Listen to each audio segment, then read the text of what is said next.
Breaking news చూస్తున్నాం. తండ్రి కేసీఆర్ కు తాను రాసిన లేఖ బయటకు రావడంపై ఎమ్మెల్సీ కవిత మరోసారి సంచలన వ్యాఖ్యలు చేశారు.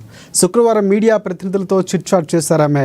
తన లేఖ ఎలా బయటకు వచ్చిందో, అందులో ఎవరి ప్రమేయం ఉందో తేలాల్సిందేనంటూ తెలిపారు. తనకంటూ ఒక ప్రత్యేక అజెండా ఏమీ లేవని, తన పార్టీ బీఆర్ఎస్ అని, నాయకుడు కేసీఆర్ అని మరోసారి స్పష్టం చేశారు కవిత. పార్టీని కాపాడుకోవడమే తన ప్రధాన అజెండా అని చెప్పారు.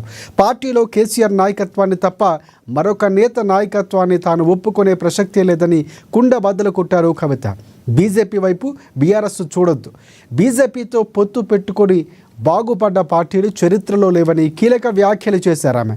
బీఆర్ఎస్ను బీజేపీలో విలీనం చేస్తామంటే అస్సలు ఒప్పుకునే ప్రసక్తే లేదని తేల్చి చెప్పారు కవిత.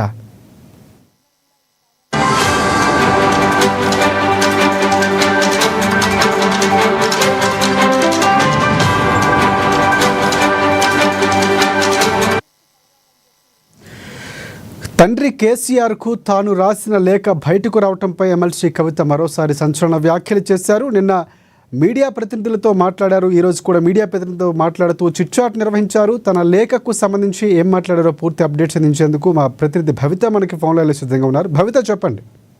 కాశీకర్, ఈరోజు మంచిర్యాల జిల్లా పర్యటనలో ఉన్నటువంటి ఎమ్మెల్సీ కవిత మరొకసారి మీడియాతో చిట్చాట్ చేసింది. ఈ సందర్భంగా కూడా నిన్న మొన్న చేసినటువంటి వ్యాఖ్యలు మరొకసారి రిపీట్ చేస్తానని చెప్పుకోవచ్చు. నాకంటూ ప్రత్యేక అజెండా ఏమీ లేదు, నా అజెండా మొత్తం బీఆర్ఎస్ అజెండా అని. నా పార్టీ బీఆర్ఎస్ పార్టీ, మా నాయకుడు కేసీఆర్ నాయకత్వంలో నేను పనిచేస్తాను, కానీ ఏ ఒక్కరి నాయకత్వంలో నేను పనిచేయడానికి సిద్ధంగా లేను అంటూ కూడా కొన్ని మరొకసారి అవే రిపీట్ చేసిన వ్యాఖ్యలు అయితే కనబడుతున్నాయి. అయితే గత కొంతకాలంగా బీజేపీలో బీఆర్ఎస్ విలీనం అవుతుందన్న అంశాన్ని పూర్తి స్థాయిలో తిప్పికొడుతూ వస్తుంది. బీఆర్ఎస్ బీజేపీలో విలీనం అయ్యే ప్రసక్తే లేదు, ఖచ్చితంగా దాన్ని అడ్డుకుంటాను.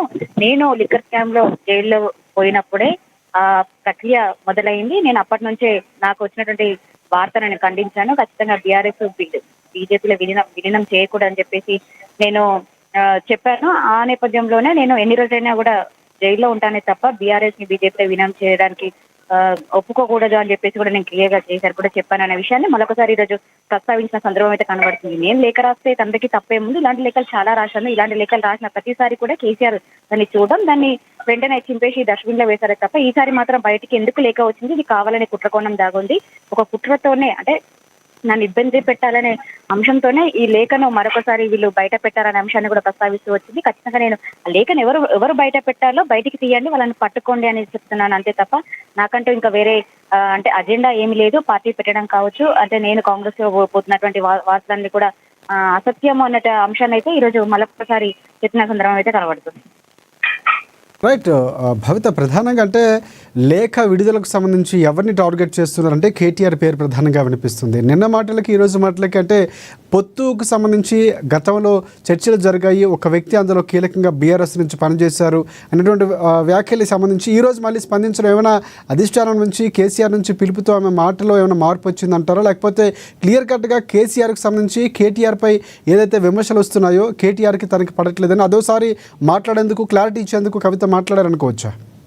అంటే ఈ రోజు పర్యటన భాగంగా మీడియాని కలిసినప్పుడు మీడియాతో మరొకసారి మాట్లాడే ప్రయత్నం చేసినప్పుడు మీడియా మిత్రులు అడిగినటువంటి క్వశ్చన్లకి కేసీఆర్ ఎందుకు కలవలేకపోయారన్న దానికి కేసీఆర్ తో కలవడానికి నాకు అవకాశం లభించింది. కొన్ని ఇతరత్ర కారణాల వల్ల నాకున్నటువంటి ముందస్తు పనుల వల్ల నేను కేసీఆర్ ని కలవలేకపోయాననే తప్ప ఇంకా దాంట్లో వేరే ఉద్దేశం ఏమి లేదంటే కూడా తను ప్రస్తావించిన సందర్భం అయితే కనబడుతుంది. అయితే బీఆర్ఎస్ పార్టీని బీఆర్ఎస్ పార్టీలో బీజేపీ కోవట్లు ఉన్నారు, బీజేపీలో బీఆర్ఎస్ కోవట్లు ఉన్నారు, అందుకనే నా పైన కుట్ర జరుగుతుంది అనే అంశాన్ని మాత్రం మరొకసారి ప్రస్తావించిన సందర్భం అయితే కనబడుతుంది. తాను మొదటి నుంచి అదే ప్రస్తావిస్తుంది, ఈ రోజు కూడా అదే ప్రస్తావిస్తూ వస్తుంది. ఇండైరెక్ట్ గానే కేసీఆర్ తో పాటు కేటీఆర్ కి కూడా ఇండైరెక్ట్ గా తను ఒక ఇలాంటి విమర్శలు చేస్తూ వస్తుందని మనం చెప్పుకోవాలి. ఎందుకు నా పైన మీడియా సోషల్ మీడియాలో ట్రోల్ చేస్తుంటే ఎందుకు స్పందించట్లేదు, ఒక ఇంటి ఆడబిడ్డను ఆ విధంగా చేస్తారా ఎవరైనా అన్నట్టుగా అంశాన్ని లేవనెత్తింది అంటే అది క్లియర్ గా మనకు అర్థమవుతుంది. కేటీఆర్ నే తను